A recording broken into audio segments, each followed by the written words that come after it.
Hey guys, today we're working on this John Deere 7810. We just got done taking the duals off this tractor, done with planting and getting things set up for first cutting of hay. Today it's an easy project, nothing heavy duty mechanical, but as you guys know, kind of on these, 100 series and 10 series tractors, these are built in the 90s and they're great old machines, and they just keep on running and running. Very few issues with them. Mechanical injection pumps and very little computers. They just work. It's a kind of a nice modern tractor with most of your amenities like power steering and MIFWID and tough, good running engines. Waterloo built engines.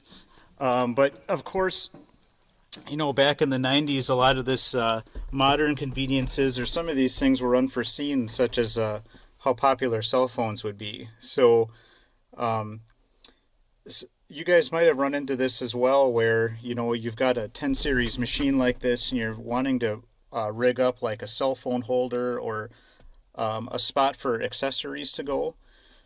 So in this video, I just wanted to talk about mounting a cell phone holder in one of these machines. I've kind of added a couple accessories to these 10s now and have kind of learned a few things, so I just kind of wanted to share that. So one thing I've found on these tractors, Deere does a pretty good job. So you see on this right-hand A post here, there's some obvious spots where you can mount stuff. So you guys can see these buttons here. These buttons actually thread off, and behind them are these M10 by 1.5 thread welded bosses, and they're about 16 millimeters of thread depth in there. So that's a pretty beefy mounting point. And this tractor here has the bale monitor mounted to those kind of down below. And there's several other spots in the tractor here where you can obviously see those and mount stuff. So yeah, back here, like on the C post up top, and then back on this other side here on the C post on the right side, you can see the planter control is mounted to that one. So like those are obvious, but for some of these things, like if you guys wanted to mount, like I put a cup holder in on a 6210. There wasn't really an obvious like nice spot where you would if you're right-handed and you're driving and you want to run the controls and have your coffee or something, you want it like kind of over here or maybe up here, and it might not immediately be obvious where you could mount stuff. So on the 7810 here, we wanted to put a cell phone holder on this tractor, and these B posts here, so the kind of these thin posts, and they don't have any of obvious heavy mounting bosses. And you could see the previous owner of this tractor kind of had like a smattering of things that were maybe screwed right into the plastic. But what we wanted to do was mount something kind of more purposeful and sturdy. So what I did was I wanted to see what was behind this panel here first. So to do that on this 7810 anyway, and a lot of these are similar, is you first have to take off this this bezel here, this top plastic over the control console. So you can see there's like around 6 or 7 just Phillips head screws. So you take all these out, and you have to loosen up your implement wiring harness connection here too from the back to lift this up. If you guys have anything mounted to these two rear mounting points for like a planter control or something, you might have to take that bracket off or move it up to get enough clearance to get this bezel all the way out here.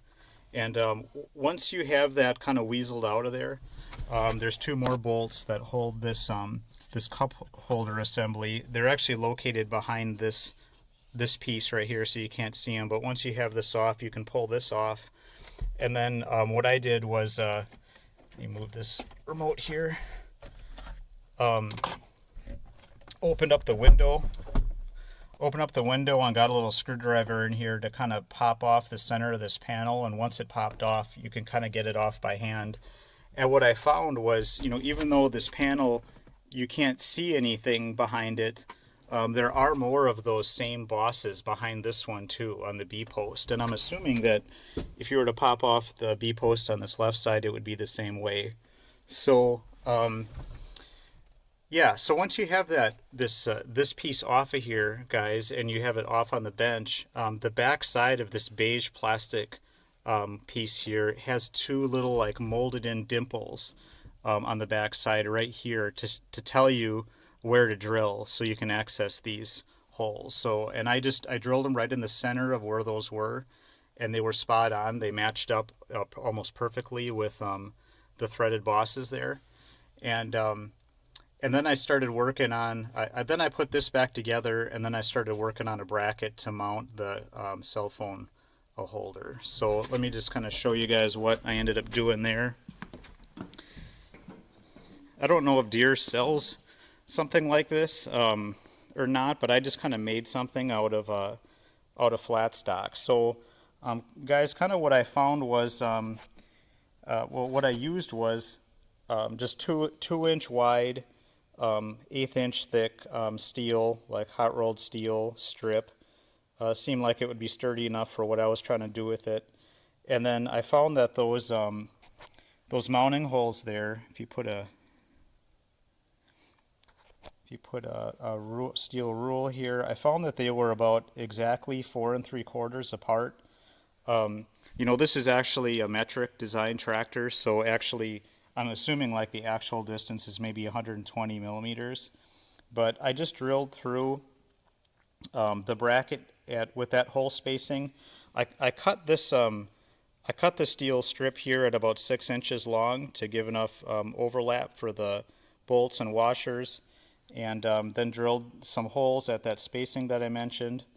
And then that kind of gives you a nice mounting platform then to put whatever you want on it. So in our case here, we were using a ram mount. So this is what we ended up using. I kind of detached the mounting part there from the part that actually holds the cell phone. So how this holds the cell phone is it's kind of like a spring-loaded thing. So you put your phone in vertically here, and it squeezes down on it.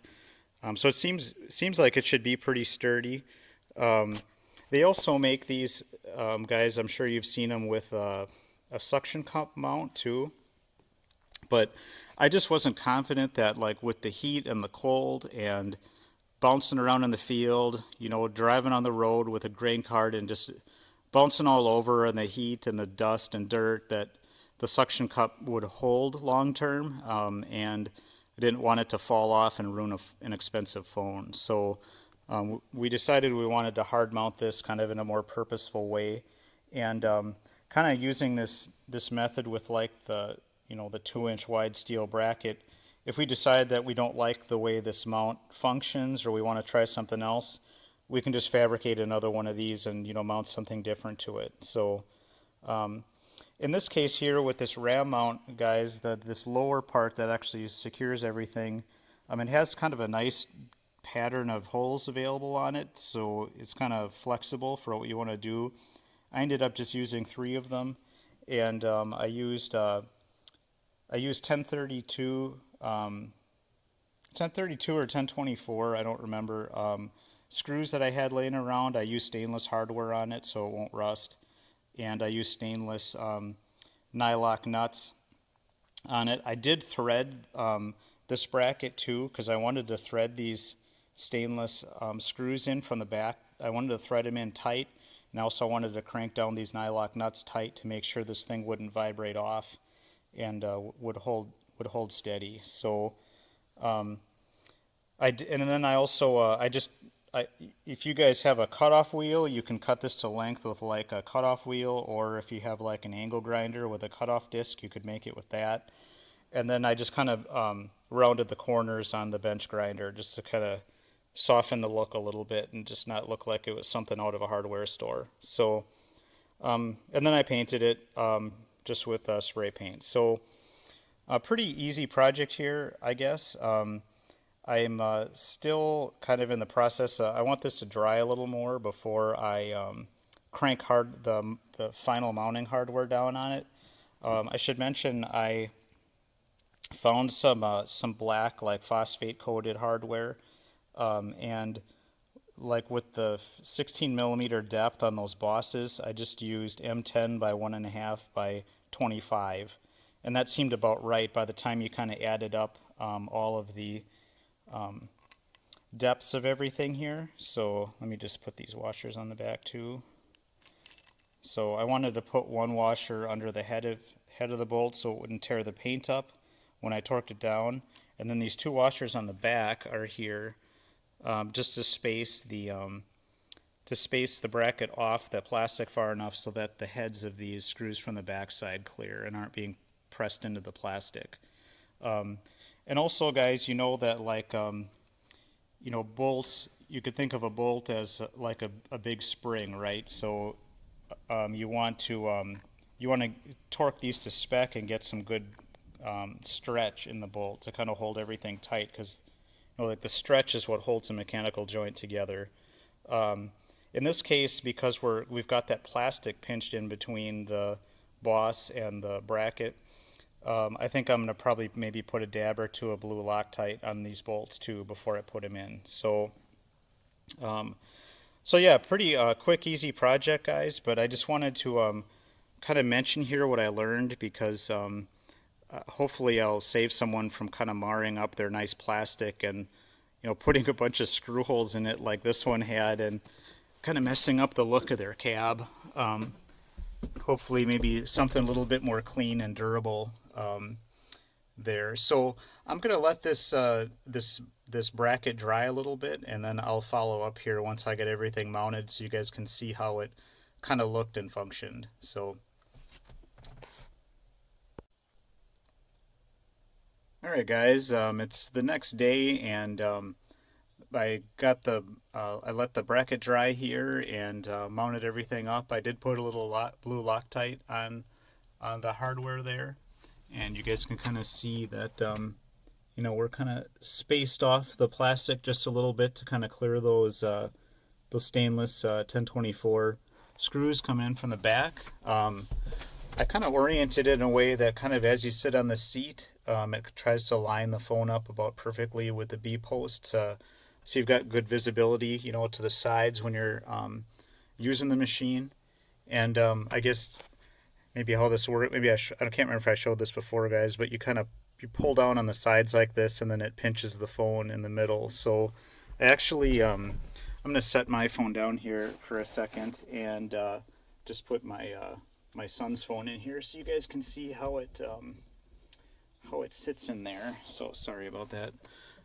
So there's kind of what it looks like. So as you're sitting normally in the seat, oops, put it in upside down there, but that's okay.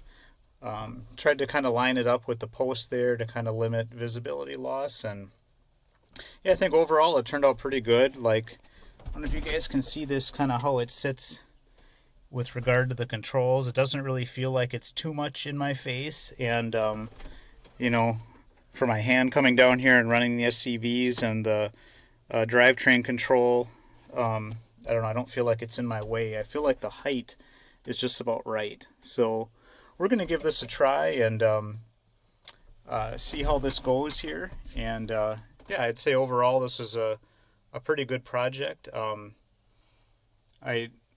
Ram Mount doesn't sponsor this or anything. I bought this with my own money, but this seems to be a pretty well built unit and seems like it'll work okay. Maybe at some point here, guys, I'll do a follow up with maybe how it worked out, or if I ever do a similar type of mount like this. But yeah, so I hope this was helpful to someone. I hope this helps maybe avoid some plastic drilling.